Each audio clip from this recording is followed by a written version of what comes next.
This is Kits and Wagers. I am Adam Zdroik, joined by Chris Owen. We're finally back. It's been 2 months. It's been, I don't know, a short 2 months, it seems like. It's suddenly the beginning of the 2022-2023 Premier League season. Chris, how's your summer been? You just got back from Vegas. You mentioned before the show you took a month off from Premier League. You got to refresh the mind. I know you lost to me in our end of season battle. So I'm still waiting for the kit or the scarf, whatever the bet was on. But Chris, welcome in. Adam, good to see you again. A lot to address there in that intro. My summer's been good. You know, a lot of time spent outside.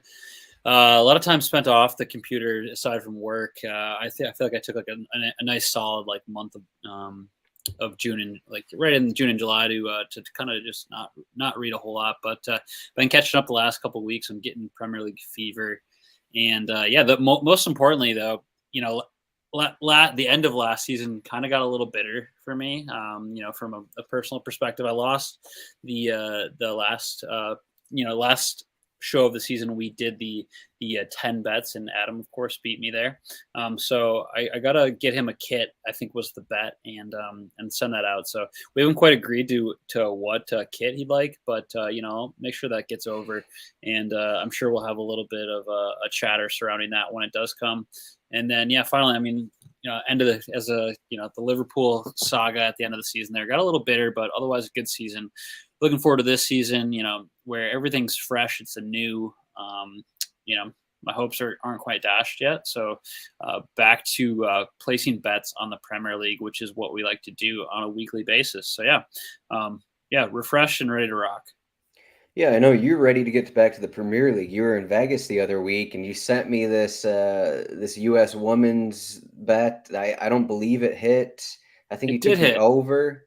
Did you take the over? I took I had two bets on that. Okay. It was the women's CONCACAF final between the U.S. Women's national team and the Canadian women's national team, and it was I took the U.S. women's. It was like -110 or something like that to win. That hit. I missed the over, which was like plus 200 or so, over 2.5 goals, and I missed that one. So, came out about a wash there. But anytime you get a chance to do it live, then you might as well. So yeah, that's how it was. And then took a look at some Premier League futures while I was there, and gonna get back into. We're gonna dig into that here in a moment, but. There was not a whole lot at some of the sports books, but still interesting regardless. Yeah, as we get into it here, someone just rang my doorbell, so my dog's going kind of crazy a little bit. So hopefully, it's not too loud overall. But yeah, if you're just joining us for the first time, we did about 50 shows last year. And at RotoWire, first thing we do, we go to the sports betting page. You can compare odds with DraftKings, FanDuel, BetMGM, PointsBet. And as we're on the page right now, we can see this beautiful match here between Burnley and Huddersfield. Do you have a favorite here? Burnley against Huddersfield. Burnley basically losing almost the entire team from last season. Let's go. I mean, I'm all about taking Huddersfield right here, plus 195 to win against Burnley, who they lost their top three defenders. They just lost McNeil today. Let's do Huddersfield right now, plus 195 to win. What do you think? I was thinking Burnley. They're Huddersfield. I know nothing about right now. Burnley, they lost Tarkowski, McNeil, Nathan Collins. Did Nick Pope go somewhere? I imagine. But they add Vincent Kompany as the manager? Did I see that? Yeah, they got company now. So yeah, I guess I haven't really. They're not in the Premier League, so I haven't been keeping up on who they're actually adding to the team. But one thing I never actually clicked on. You can actually click on the matchup, and you can actually dive into the full-on matchup. You can see the line movement here with where it's at right now. For some reason, Huddersfield opened at plus 140. Now they're at plus 195. So for some reasons unknown to us, a lot of money is coming in on Burnley. Maybe that's Vincent Kompany. We'll never know. But this is a Premier League show, and that's what we're going to talk about here. But yeah, what I was saying about the sports betting page, all that good stuff, you can get that at RotoWire.com. I'm going to be looking at the depth charts too as we get talking a little bit. As you can see, depth charts for all the teams in the league.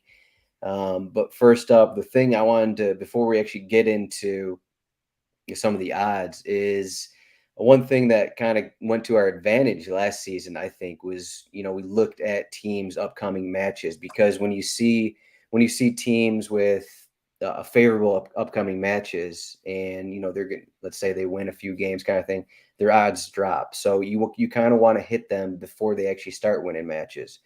So this first slide here, if you're watching YouTube or Twitter, I listed 5 teams here with pretty favorable matches for the first 4 or 5 game weeks.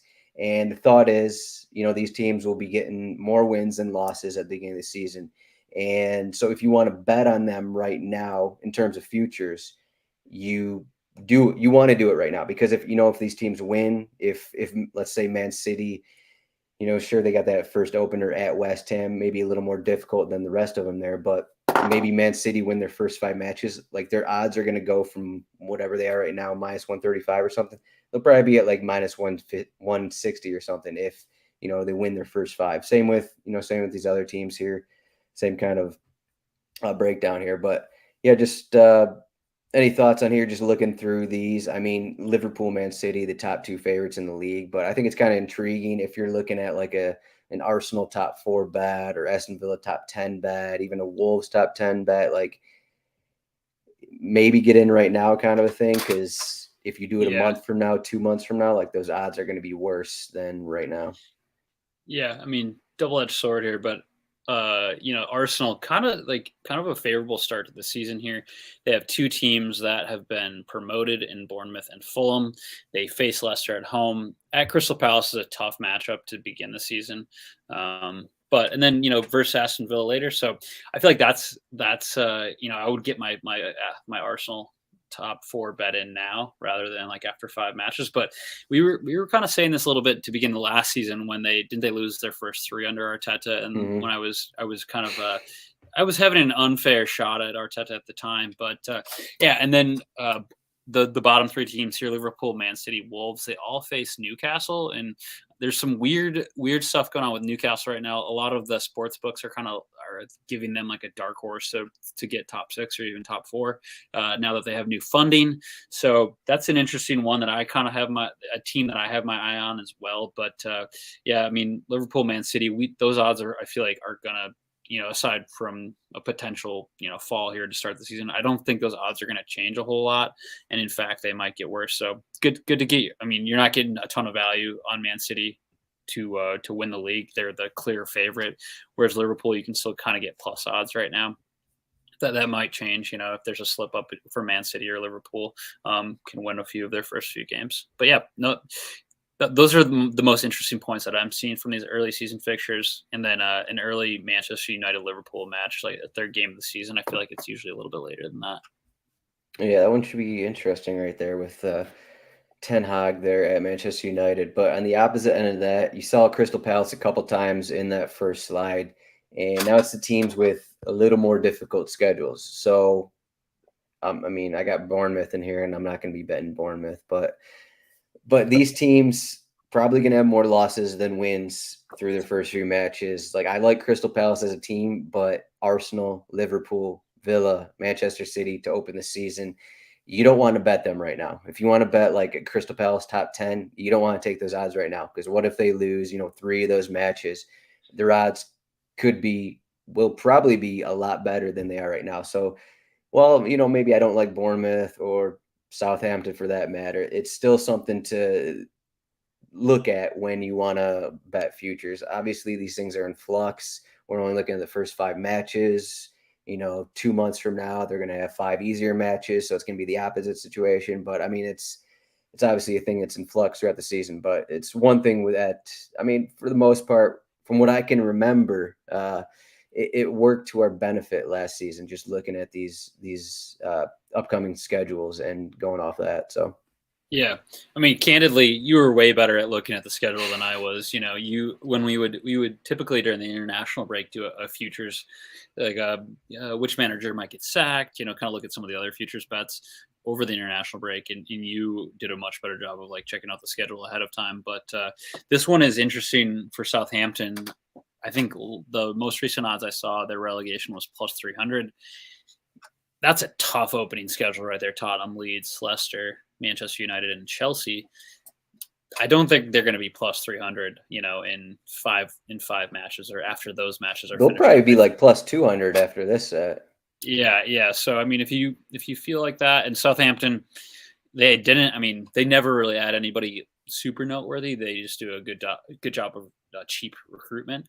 But still, I would say get that bet in now rather than wait for the opening of the season to kick in when they're going to like battle the odds, continually unless they can come away with some results here. But I just don't see where that happens. Yeah. Yeah, speaking of last season, I'm still waiting for your Mikel Arteta first manager to sack bet hit. It's maybe probably exactly a year ago, I guess. It must have been after those first 3 losses. I think we led the show. Arteta I think we did sacked. Yeah, we did a September international break podcast where I was like, they got to get rid of him. I was wrong, I'm big enough to admit it. Now they're in the Champions League, so there you go. But we loosely mentioned odds to win the Premier League. We got the top 6 here. Manchester City minus 165. So I said minus 135 earlier. Again, these odds are actually coming from DraftKings, so you can look around, shop around, see different odds. I'm sure all these sportsbook have different odds. So if you want to do that work, go for it. But from DraftKings, we got Manchester City minus 165, Liverpool plus 250, Tottenham plus 1,200, Chelsea plus 1,600, Manchester United plus 2,800, Arsenal plus 3,500. I feel like I looked at this maybe a month ago and some of these odds were flipped. And after, some positive Manchester United results, their odds have gotten a lot better just because of, some friendlies. They're having some success under their new manager. Martial's back in the squad. So it's like, okay, he's playing well. He's scoring goals. Rashford's scoring goals again. So it seems like Manchester United's getting money again, plus 2,800 to win it. But I don't know about that. Do you think this is just another season of Manchester City versus Liverpool? And unfortunately, I think both of us, I think I had Liverpool maybe plus 400, plus 500. I think both of us had that last season. Now it's plus 250. Is there even a reason to take Liverpool plus 250 right now? Yeah. I mean, I don't see why not, but I'm going to go back to the original. Do you think those odds could get better, though? I guess is what I'm saying. Yeah. I would maybe wait and see if they get any. And last season, if you took them in, what was that, January 1, those odds were probably way better, closer to maybe plus 800, just because they were what, 12 points, 11 points back of City at that time. And then it went, all the way to the end of the season. Obviously that wouldn't have paid out, but yeah, I don't know. I think you got to wait here and see if anything happens to begin the season and if they can battle back. But, back to your point about Manchester United, this is a lot like playing fantasy football where training camp starts and you hear a wide receiver's getting all the number 1 reps. He's, there's a lot of, he's the excitement of camp. And I feel that way about the Manchester United, training camp. Obviously, they still had an okay season last year, a little bit disappointing as they finished 6th behind Arsenal and Tottenham. But Erik ten Hag, we'll see. His intensity is probably going to be higher than any manager they've had in the past year. What happens with Cristiano Ronaldo? Are they better without Cristiano Ronaldo? Which is kind of an argument I've seen a little bit, but I don't know. Martial back from the dead, from what feels like the dead. But yeah, I think interesting enough that Tottenham has better odds to win the Premier League than Chelsea does. That for some reason feels like a bit of a I mean, I'm not taking Tottenham to win the league. Let's be real. But I would long shot take Chelsea at plus 1,600. I still think it's Manchester City, Liverpool. But if you really wanted to get creative, Chelsea at plus 1,600 is probably the best bet, because I don't think United has the players, and they're clearly in a pretty big rebuild. And then Arsenal, they're they've added a couple key pieces, but they're still not there at plus 3,500 to win the league for me. Yeah, I wonder if to your Tottenham Chelsea point, I can't remember what the odds were like a month ago, but after some of these results for Chelsea in the preseason, like they lost 4-0 against Arsenal, I bet that's kind of playing into these odds right here, and that their big addition this season is Raheem Sterling. They added Koulibaly in the back line. I guess technically they're also getting Chilwell back from injury, but yeah, Chelsea plus 1,600. I guess Tottenham are probably getting more love because, like you're saying, it's all this off season. It's all about who have you added. Are you adding spicy players to the mix like Manchester United? Are you adding a Christian Eriksen?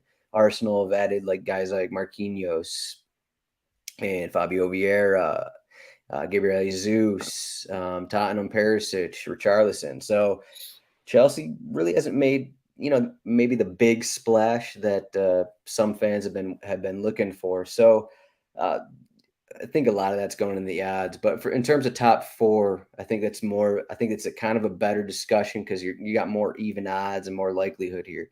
So top four bets, we got Tottenham minus 165, Chelsea minus 135, Manchester United plus 140, Arsenal plus 130. So what's your play here for a top four bet? You're getting less value with Tottenham. So would you rather go towards like a Manchester United Arsenal here? Yeah, I think so. I don't necessarily need to go negative odds for a top four bet. I feel like if I'm going to go with a top four bet, I want to like see a bit more value just because, as we've seen in recent seasons, it can kind of get kind of interesting, especially with Tottenham coming down a little bit down to the wire last year. And yeah, I think for me personally, I'm looking at Manchester United plus 140. Those are interesting enough that they have worse odds than Arsenal does, with Arsenal being at plus 130. I still think Arsenal was a goal scorer away from really putting swapping places with Tottenham in the top four last year, where they just finished just outside there for that first Europa League spot. And this season, they've gone and they've added Gabriel Jesus, who is never really lived up to the initial hype at Manchester City.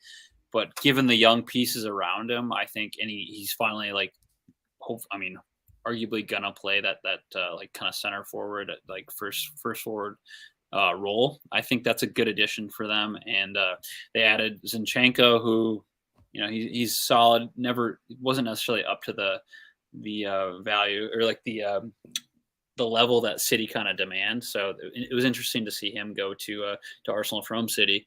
But yeah, and then Fabio Vieira, good addition for Arsenal as well. So I think I'd rather go for Arsenal at plus 130. Got to get the positive odds on a top four bet, in my opinion. Yeah, I'm leaning that route too. I believe Arsenal was actually plus 165, plus 175 a month ago when the schedule came out. I wrote an article up on the site, schedule release, talked about the schedule, gave some bets. But yeah, Arsenal odds have gone down. I don't know. It just seems like DraftKings or whoever is just taking money away from us. They're just making all these odds worse, and you're basically getting no value on this. But Yeah. just in terms of these odds, like we see Manchester United plus 2,800 to win the league, Arsenal plus 3,500, but then you have Arsenal better odds for top four. I think most of that is, Manchester United, probably a bigger club overall worldwide, maybe at least in the States, because that's kind of where DraftKings is located. So Manchester United's getting more bets to actually win the league. So that's kind of why their odds are like that. Whereas people aren't really betting top four, that kind of a thing. So I think that's the main reason the odds are like that. But next up, do you want to, I guess we could mention some relegation stuff.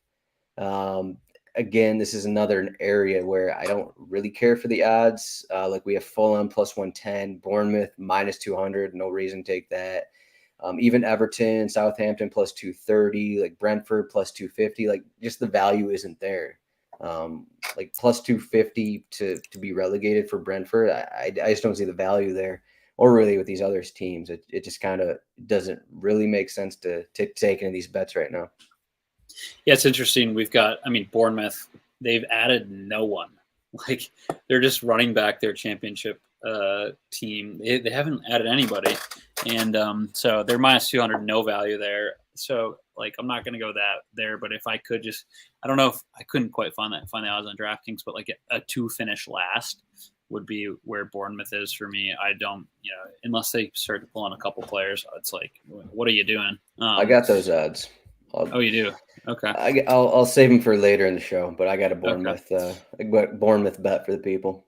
Nice. Okay. And then, I mean, we all know that Scott Parker knows his way around a relegation from the Premier League. So during his time with Fulham, and then we've got Marco Silva at the helm with Fulham now, rather than Scott Parker, and you're getting plus odds there. So for me, I like that. That seems like a pretty reasonable bet. They do have a bit of a stronger squad, but they lost some players too.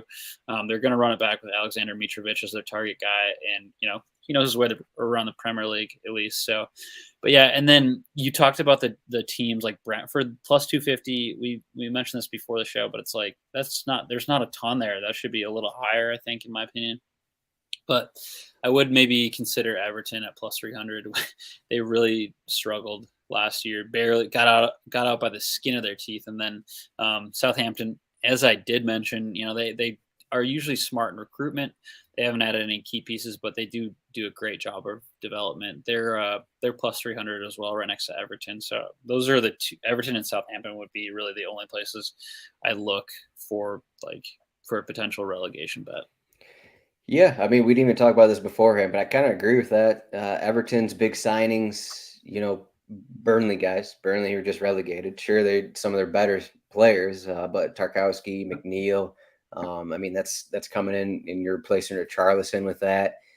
I mean, the way for Everton to get out of relegation is that Dominic Calvert-Lewin is who he was 2 years ago, and he's actually scoring goals again. I can see that happening, but if it's a repeat of last season, then Everton will be fighting the relegation zone. And I mean, with Southampton, for the most part, same guys. They lost Broja because he was on loan, but I mean, they added Aribo and Mara up front. I'm not sure how much those guys are going to play. Aribo will probably get some minutes.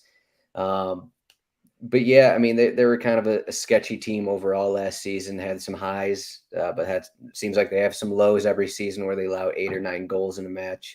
They haven't really added anyone of major significance. Like they got Romeo Lavia from Manchester City, Bella Kocap, a center back from Bundesliga. Like they don't really add a ton. So I agree with your sentiment, I guess, on Southampton and Everton, but we like talking players here. We got a lot of player goals to discuss. And again, I pulled up on the slide.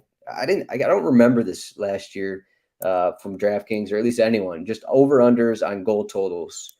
Maybe I didn't look at it the week before the season, that kind of thing, but I feel like I did. But we have some interesting numbers. So I put some on the screen. We got Mitrovic over-under. All these. So the only ones I put on the screen are going to be minus 110 odds.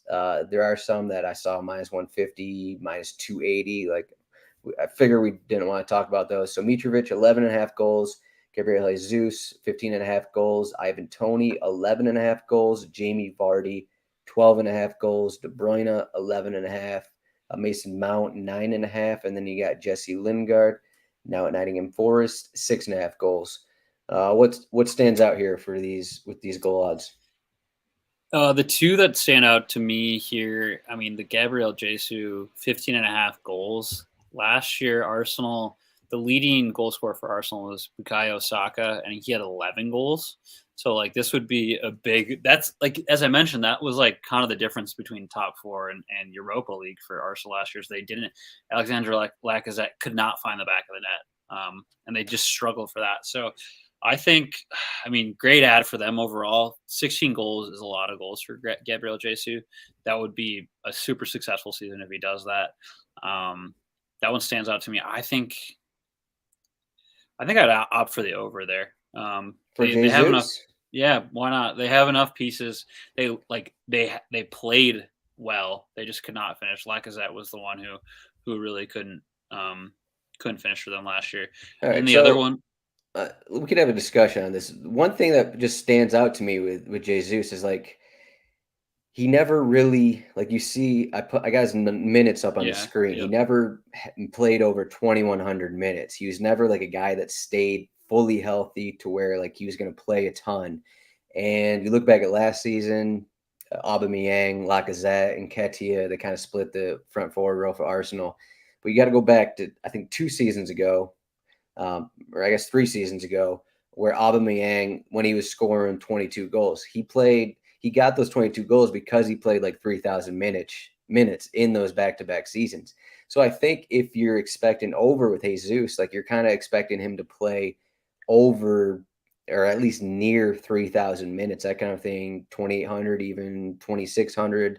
I guess you're kind of getting in that range, but is he going to play more than 2,500? I guess that's kind of what I'm coming to. Like we saw Nketiah play well last season, and I don't think they're going to run Jesus into the ground because we've already seen him have these injury issues. I just think 15.5 is kind of high. I'd go around like the 12, 13 range. If we look on the projections here, if you go to our projections page on RotoWire, I have Jesus projected for 2,400 minutes, and that comes out to 14 goals. So that's, it's close to the under there, but I still like the under here, 15.5. But I mean, those are my thoughts. Does anything sway you just in terms of like his playing time? Do we think he can actually play more than 2,500 minutes? Yeah, I mean, we haven't seen him do it at all. I mean, you've got the proof in the pudding here with the stats pulled up, so that's a really good point. I mean, do we think that he's going to take penalties for Arsenal, or I mean, was it Lacazette, or who the heck took him last year for Arsenal?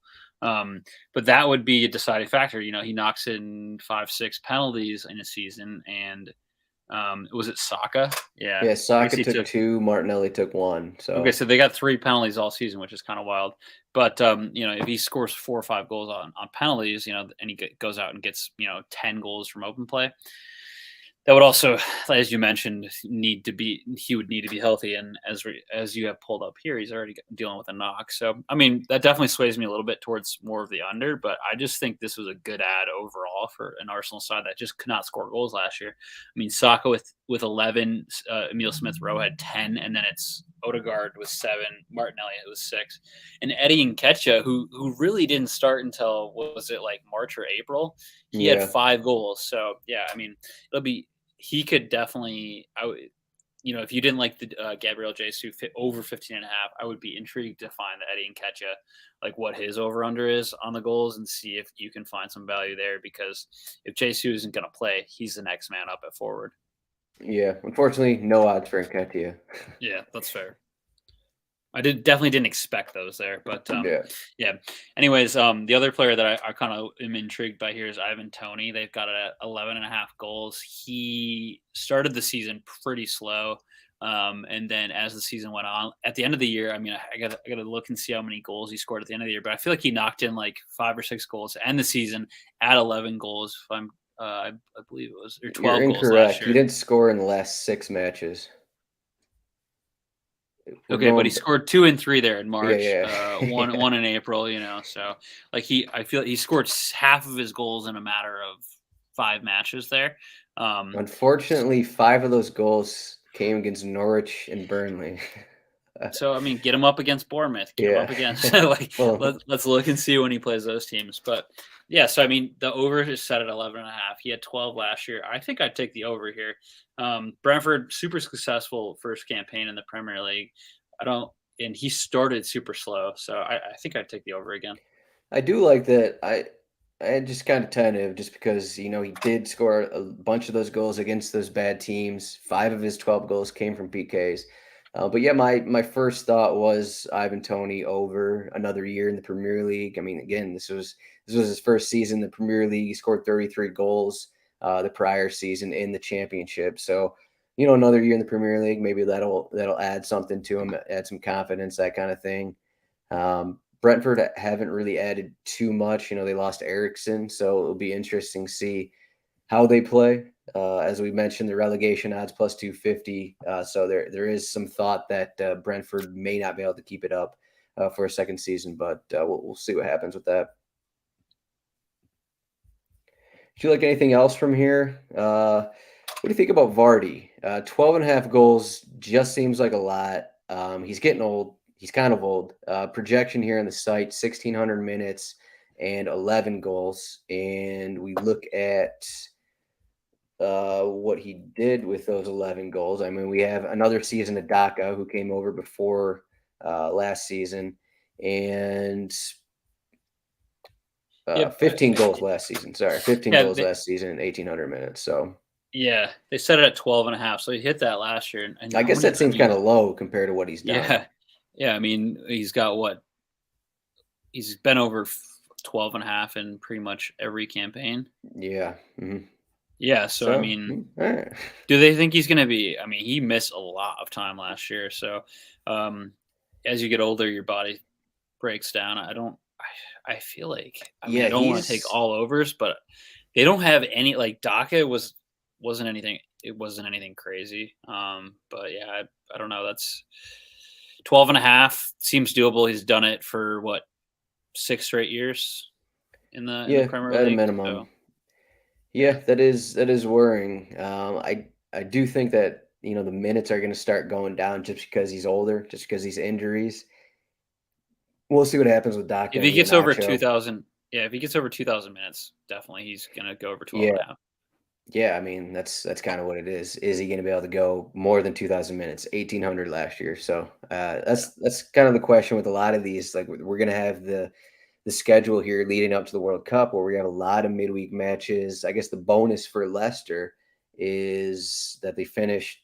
I think they finished outside of the top 10 last season, if I'm not mistaken. Yeah, so they're not no European. Well, they're not going to have European competition, so that's a pretty big boost for a lot of those guys. And I guess that's one of the main reasons they didn't add. They didn't really add anyone. I don't think they did add anyone in the transfer window this summer. So I guess that's I was originally on the under 12.5 for Vardy, but maybe I'm kind of off that now.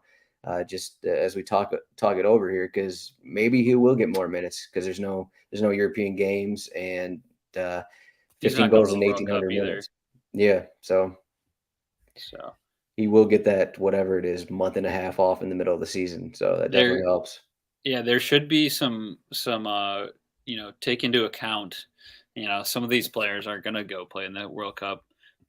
So I don't, some of them who when you look at golden boots, like Mo Salah not going to the World Cup, neither is Haaland, I guess too. So, but some of the players who are, if you're looking at over unders, you go to the World Cup, man, that's a lot. And especially if you go advance deep into it and then you come back and you try to play another, whatever it's going to be, 25 games, 30 games, that's a lot on the body. So, that's when players start to break down. So there might be some sort of a lean towards players who are not participating in the World Cup. Yeah, that's a good thought. Goes back to my Gabriel Jesus under. I'll go with that. All right, so over-unders. And now let's go into golden boot odds here. So Haaland, no World Cup, plus 275 to score the most goals in the Premier League. Harry Kane plus 450, Mohamed Salah plus 500, Jesus plus 1,000. The most surprising thing to me on this list that I wrote down here, if you're watching again, plus 1,400, Darwin Nunez he's higher than Ronaldo at plus 1,600. He's higher than Son at plus 1,600. I guess he's higher than De Bruyne at plus 3,500. Those odds seem kind of crazy. Is there just like a bunch of people betting Nunez to lead the league in scoring? Is that kind of what's going on? I guess so, which is absurd. I don't know. I mean, I'm a huge fan of the signing.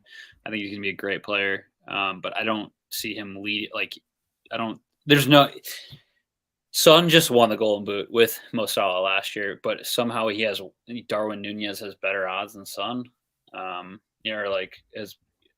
Is more favored than Son. I don't quite understand it, but I would be surprised if he scored more than 15 goals. Even 10 is going to be a big ask, I feel like. But he's got to replace Sadio Mane, who, frankly, in his prime is a better player, at least from what we've seen. Darwin Nunez, not quite in his prime, I'd say. So we'll see. He scored how many? He scored 20 plus goals for Benfica last year. But I don't know. I don't get those odds. So give me Son at plus 1,600 over Darwin Nunez at plus 1,400.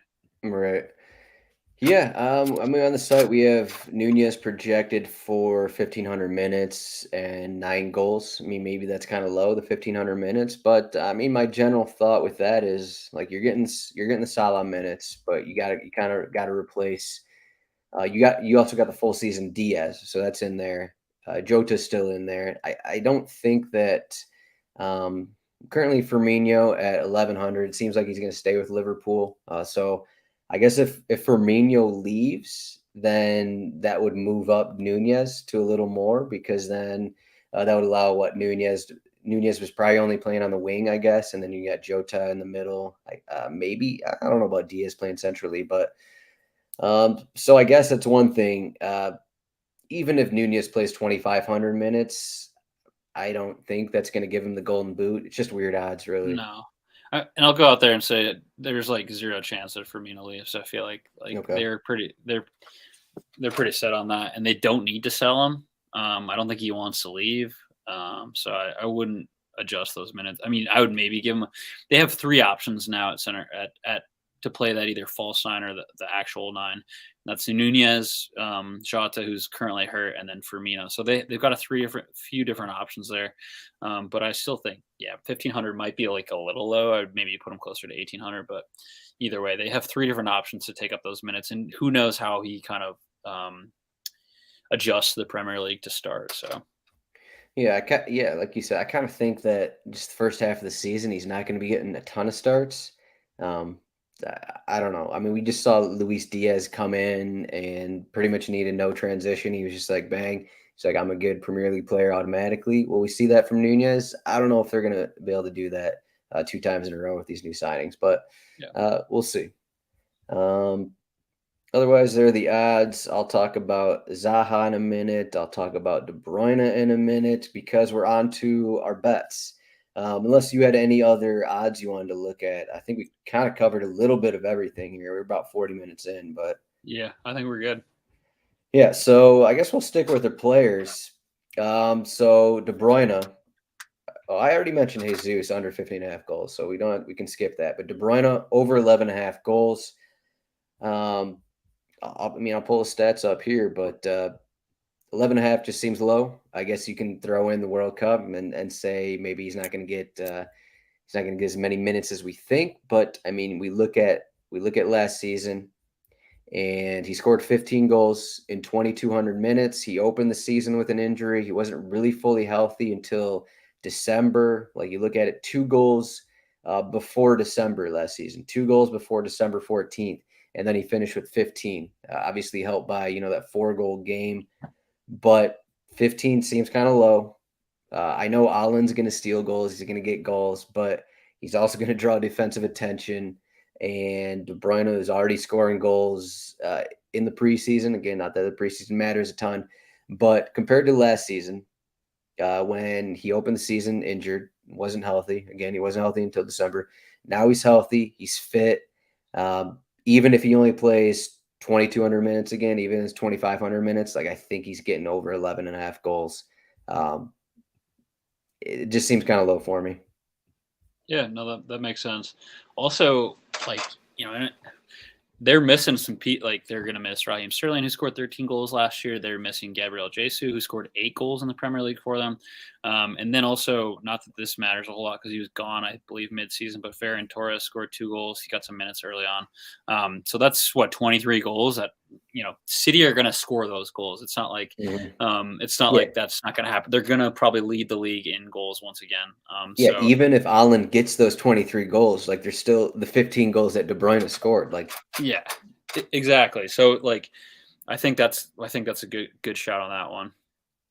yeah, I guess we can keep up with Man City here. Go your bet. You got this. I guess it's kind of a parlay. Man City to win the league, then Allen top scorer in the league plus 4,500 or plus 450.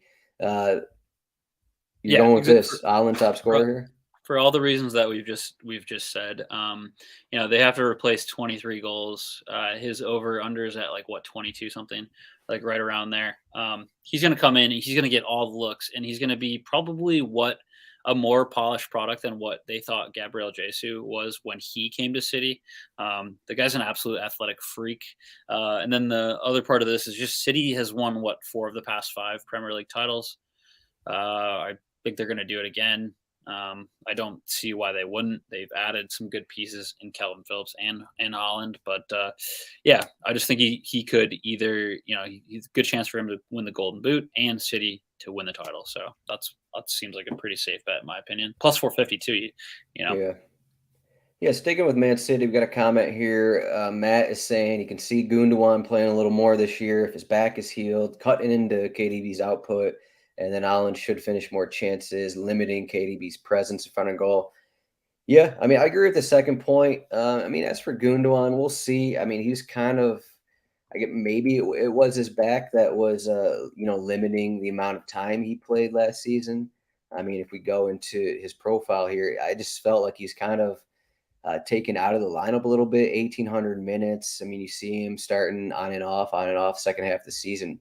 But I mean, if we remember, like De Bruyne, when he wasn't healthy at the beginning of the season, that's when Gundogan was getting more time early on, and then that kind of went away once De Bruyne was healthy. So I think it's kind of we'll see with that. I think it's a good point, but I'm still not completely worried that Gundogan's gonna get taken away from even De Bruyne's minutes, that kind of a thing. So the other player there too. I mean, I agree with you there, but Calvin Phillips. I mean, by Calvin Phillips not to play him all the time.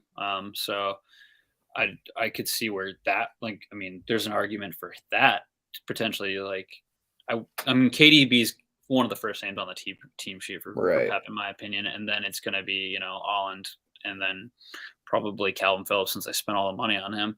But yeah, I mean, I still think with who's going to take up those stats, it's Haaland, for goals, and I still think like 11.5 goals is reasonable. But yeah, the player that's most going to affect it is Calvin Phillips. Mm-hmm. All right, so next one, I'm going to go straight to my long shot here. Wilfried Zaha, most goals, plus 10,000.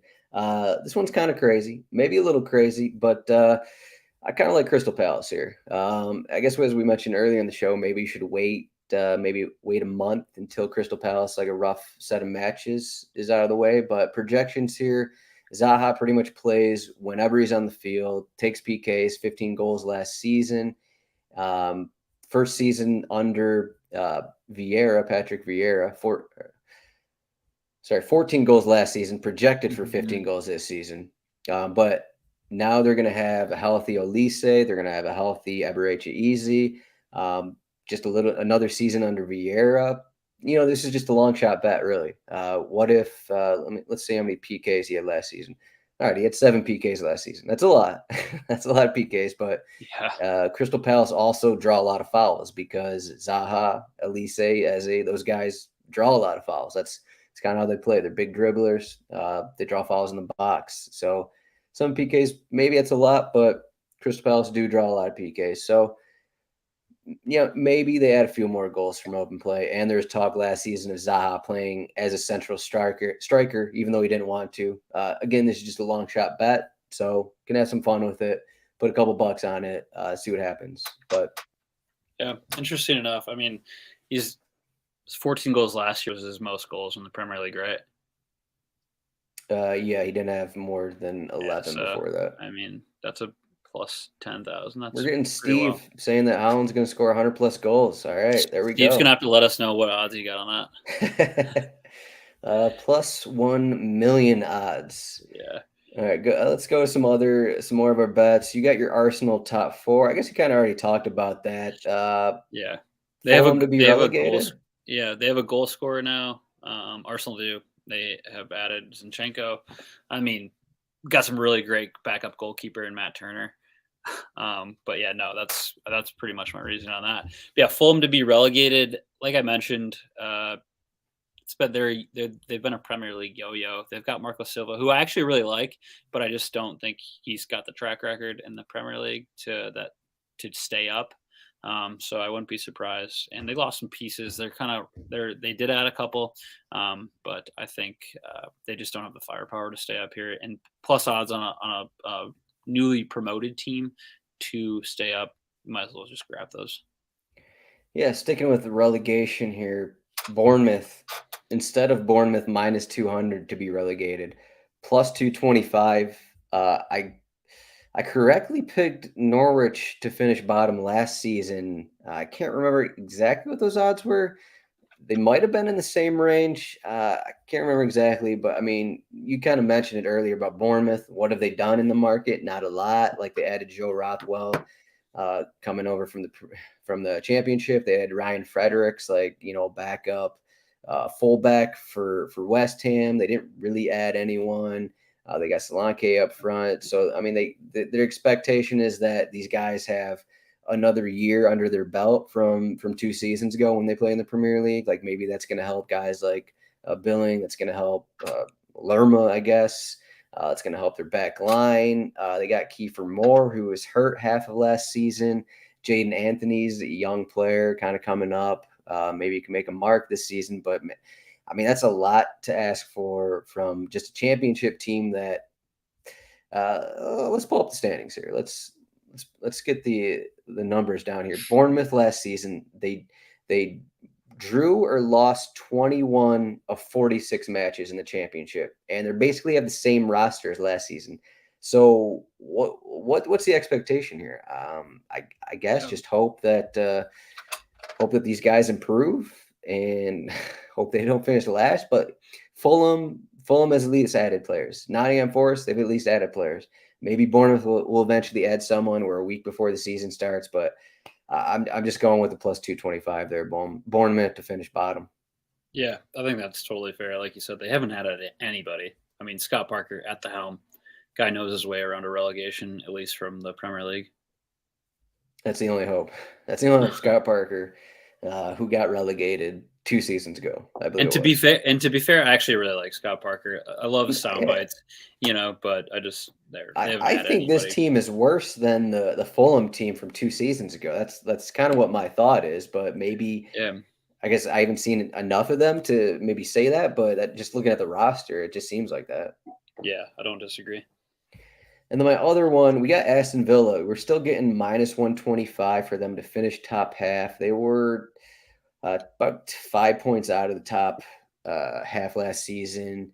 Pretty much all the same guys. They added Boubacar Kamara coming over from League One. He's in the midfield. They got some young guys that may see more time. Chukwuemeka, he may be going elsewhere, but for the most part, it's like the same guys. They re-signed Coutinho, so he's going to be there for the full season. Leon Bailey is actually healthy right now. He's been getting a lot of buzz. They added Diego Carlos on the back line. So they got more pieces. They got guys. They got more depth than last season. They pretty much have the same team another year under Steven Gerrard. Top half minus 125. Like I think that's a pretty good number. I think they're better than what they finished last season. Finished 14th in the table, like behind Brentford, behind Wolverhampton, behind Brighton. I guess I made a mistake earlier. I said Leicester finished outside the top 10. They actually came back late in the season. They finished number 8. But what's your thought here on these top 10 bets? Who do you think is going to be riding this line here? I actually think West Ham may be a team that could be dropping off from that top 6 range as well. Yeah, I mean, West Ham, similar to this, we had the same argument last year with Leicester City. They were playing, was it Europa Conference League? Really late into the season, they was the semis and ended up losing to Roma. Yeah. Like that extra week, that extra grind of like going across Europe and then coming back and playing a big match on a Saturday or usually a Sunday.